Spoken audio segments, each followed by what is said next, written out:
ইরানে টানা 9 দিন ধরে চলা সরকার বিরোধী বিক্ষোভ ঘিরে দেশ জুড়ে সহিংসতা ও প্রাণহানি উদ্বেগজনক হারেই বাড়ছে। মানবাধিকার কর্মীদের তথ্য অনুযায়ী নিরাপত্তা বাহিনীর সঙ্গে সংঘর্ষে এখন পর্যন্ত অন্তত ৩৫ জন নিহত হয়েছেন। এ সময় গ্রেফতার করা হয়েছে ১,২০০ জনেরও বেশি মানুষকে।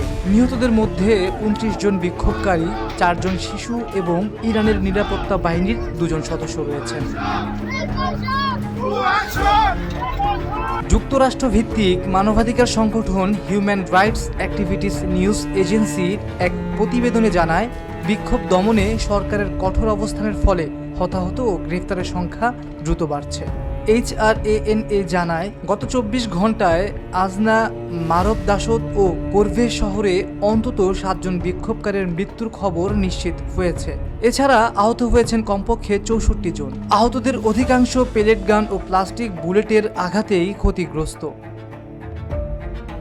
অন্যদিকে ইরানের বিপ্লবী গার্ড বাহিনীর ঘনিষ্ঠ বার্তা সংস্থা ফার্স নিউজ দাবি করেছে, বিক্ষোভ চলাকালে নিরাপত্তা বাহিনীরও বড় ধরনের ক্ষয়ক্ষতি হয়েছে। প্রায় ২৫০ জন পুলিশ সদস্য এবং স্বেচ্ছাসেবী বাহিনী বাসিজের ৪৫ জন সদস্য আহত হয়েছেন।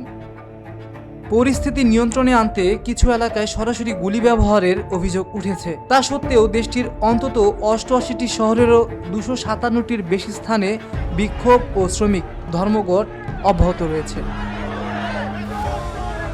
ইরান ইন্টারন্যাশনালের প্রতিবেদনে বলা হয়, নিহতদের স্বজনদের সঙ্গে কথা বলে এখন পর্যন্ত ২১ জনকে স্বাধীনভাবেই শনাক্ত করা সম্ভব হয়েছে। একই সঙ্গে ১৭টি বিশ্ববিদ্যালয়ের শিক্ষার্থীদের ব্যাপক অংশগ্রহণে বিক্ষোভ চলছে।